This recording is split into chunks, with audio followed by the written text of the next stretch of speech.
Hola, buenos días. Mi nombre es Raquel Madrid Cuenca. Soy técnico de emergencias sanitarias en el 112 de Castilla y León. Además, también tengo los estudios de técnico de laboratorio clínico y biomédico, aunque actualmente no ejerzo de ello. Y soy instructora de soporte vital básico y PESA.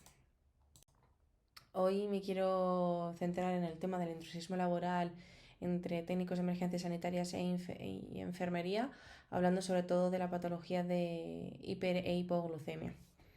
Para empezar, me gustaría dar unas pinceladas a las características que definen el trabajo del técnico de emergencias sanitarias y de la enfermera, aunque los que voy a nombrar son pocos en comparación a todos los que corresponden con estas dos profesiones.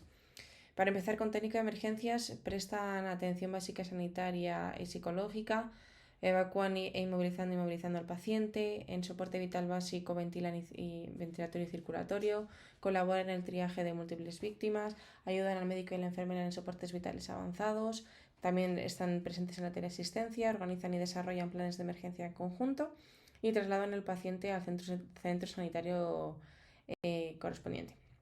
Por otro lado, me gustaría hablar de las características de enfermería, las cuales serían, entre muchas otras, hacer investigación y hacer uso de ello en el diagnóstico, recoger datos de salud del paciente, evaluar y cambiar planes de cuidado. También se encargan de evacuación y gestionan los recursos de asistencia, evalúan evacuación y atención del paciente en el triaje y procedimientos de soporte vital avanzado. Una vez introducido un poco las características de estos dos grupos sanitarios, me gustaría hablar más en profundidad sobre el técnico de emergencias sanitarias. En este caso, mencionando la ley de la orden ESD 3391/2008 del 3 de noviembre, que establece el ciclo formativo de grado medio de técnico en emergencias sanitarias. Entre los contenidos se encuentra la administración y medicación de emergencia y sus vías de administración, además del reconocimiento de fármacos y fluidos en diferentes situaciones de emergencia. Esto justifica que ante la necesidad de aplicar medidas de tratamiento en caso de hipoglucemia grave e hiperglucemia, el técnico puede llevar a cabo la identificación, la medición de la glucemia capilar y la administración del tratamiento para la corrección del episodio de hipoglucemia, en este caso del paciente, siempre bajo una supervisión médica. También me gustaría destacar, ya que he puesto este cuadro, la diferencia que hay entre los técnicos de emergencia en Europa y en España. En este caso es un cuadro de protocolos del técnico en emergencias sanitarias en Portugal. Hablé con un compañero del país vecino en el cual me comentaba cómo funcionaban un poco. En este caso destacar que ellos tienen un curso de 120 horas en comparación con el nuestro, que es de 2000. Lo que pasa es que ellos están más cerca de ser paramédicos que técnicos en comparación con España. Quiere decir, ellos van dos en la ambulancia e incluso dos y una enfermera, pero tienen protocolos de actuación más extensos ya de cara a un paramédico. Pueden aplicar medicación y tratamiento con una supervisión médica dependiendo de la gravedad de la situación en la que se encuentre. Volviendo al tema de las glucemias y de los diferentes tipos de glucemias que podemos encontrar, como hemos nombrado anteriormente, la medición de la glucemia capilar aporta una valiosa información, por lo que se debería de realizar en todas las situaciones de emergencia a las que nosotros acudimos, incluyendo como una más entre todas las constantes, ¿no? Sobre todo en personas con diabetes mellitus. Además, se debería de realizar una medición de glucemia en cualquier alteración neurológica, en hiperventilación, incluyendo en las crisis de ansiedad, en intoxicaciones etílicas y en pacientes con o sin diabetes mellitus diagnosticada. Pasando hacia la diferencia entre hipoglucemia e hiperglucemia, los episodios de hipoglucemia son causados demasiadas veces porque tienen poca insulina en la sangre o sea, demasiada insulina en sangre y poca azúcar en el cuerpo. Si no se trata, puede provocar convulsiones, pérdida del conocimiento, pérdida del tejido cerebral y a veces la muerte. Cuando una persona con diabetes no puede tomar azúcar por vía oral para corregir el nivel bajo de azúcar, se administra la hormona que se llama glucagón para corregir el nivel de azúcar en sangre lo más rápido y eficazmente. En casos extremos como estos, el tiempo es esencial y puede provocar síntomas de neurológicos que pacientemente pueden confundirse con otros como ocasionados por patologías como el accidente cerebrovascular.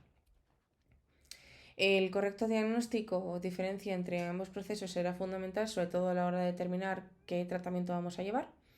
Y estas mediciones suelen realizarse con el glucómetro, el cual suelen tener los propios pacientes en su domicilio y se deben de usar tanto en extrahospitalaria como interhospitalaria. Al igual que el glucagón muchas veces es administrado por las familias en casos de necesidad, los técnicos de emergencias sanitarias deberían de estar, por ende, formados y capacitados para llevar a cabo este tipo de tratamientos en pacientes con una hipoglucemia severa o grave. Dando la importancia de las hipoglucemias, me gustaría mencionar algunos de los síntomas que pueden presentar esta, como puede ser la poliuria, que es la secreción y emisión extrema de orina, la polidipsia, que es una sed excesiva, sobre todo en épocas de calor en niños y en personas mayores esto se da mucho, la polifagia, que es un hambre voraz, en la cual yo no sea un síntoma que he visto destacable entre mis pacientes, fatiga y cansancio, que suele ser el síntoma estrella, visión borrosa, entre otros. Es de vital importancia saber identificar y estabilizar dichos síntomas, dado que, sobre todo en niños y en personas mayores, como he nombrado anteriormente, en épocas de calor, con esa sed excesiva y con una ingesta de líquidos más abundante, la cantidad de azúcar en sangre suele disminuir y, por lo tanto, llega a producir este tipo de hipoglucemias. Las diferentes afectaciones que puede llegar a tener una hipoglucemia grave y no es atendida llega a dañar el sistema nervioso central. También puede llegar a hacer un daño tan grave como la muerte cerebral. Por otro lado, la hiperglucemia es la subida descontrolada de azúcar en sangre y es algo muy habitual en personas diabéticas que no llevan un control estricto de sus niveles de azúcar. Suele darse en porcentajes bastante altos en las emergencias y sus complicaciones, si son persistentes, pueden llegar a afectar a la vista, a los riñones, a los nervios e incluso al corazón, lo cual puede llegar a provocar también una muerte. Hay que tener en cuenta que la cetoacidosis diabética, que es una afectación que ocurre cuando no tiene suficiente insulina en el cuerpo, esto sucede porque la glucosa no puede ingresar a las células para aportar energía y el nivel de glucosa en sangre aumenta y el cuerpo comienza a descompensar la grasa para obtener, empieza a absorber esa grasa para obtener energía, lo que hace que se produzcan ácidos tóxicos llamados cetonas. Estas cetonas se acumulan en la sangre y finalmente pasan a la orina. Si no se trata, la cetoacidosis diabética puede causar un coma diabético que podría poner en riesgo la vida del paciente. Un tratamiento útil y rápido sería la rehidratación, en este caso con suero intravenoso y la aplicación de insulina. También me gustaría, para finalizar, por otro lado, hablar sobre la importancia que tenemos los técnicos de emergencias sanitarias en conjunto con las enfermeras, ya que muchas veces si el equipo es bueno y hay una confianza suficiente, dentro de las competencias del técnico de emergencias sanitarias está la toma de constantes, a las cuales también se le puede añadir el uso del monitor o de la electromedicina como apoyo a enfermería y al médico. Tanto poniendo los parches para un electrocardiograma como la utilización del monitor para monitorizar al paciente e incluso llevar a cabo este tipo de mediciones. La pena es que hay ataques constantes y desvalorizaciones por parte de los técnicos y de los enfermeros hacia el rango de técnico de emergencias sanitarias. De hecho, hasta hace muy poco no éramos considerados como personal sanitario y actualmente hay mucho personal de medicina, sobre todo, que sigue sin considerarnos personal sanitario. De hecho, somos el conductor o los ambulancieros, no se nos llegan ni siquiera a considerar técnicos en emergencias sanitarias.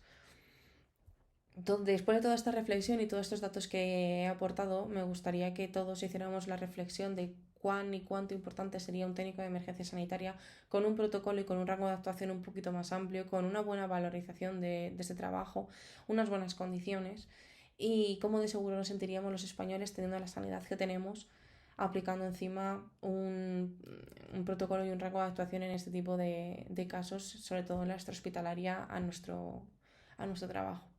Espero que os haya gustado el tema del que he querido hablar, que haya quedado claro lo que quería remarcar y que se dé una vuelta a todo esto para que entre todos podamos llegar a unas características de trabajo mucho mejores. Gracias.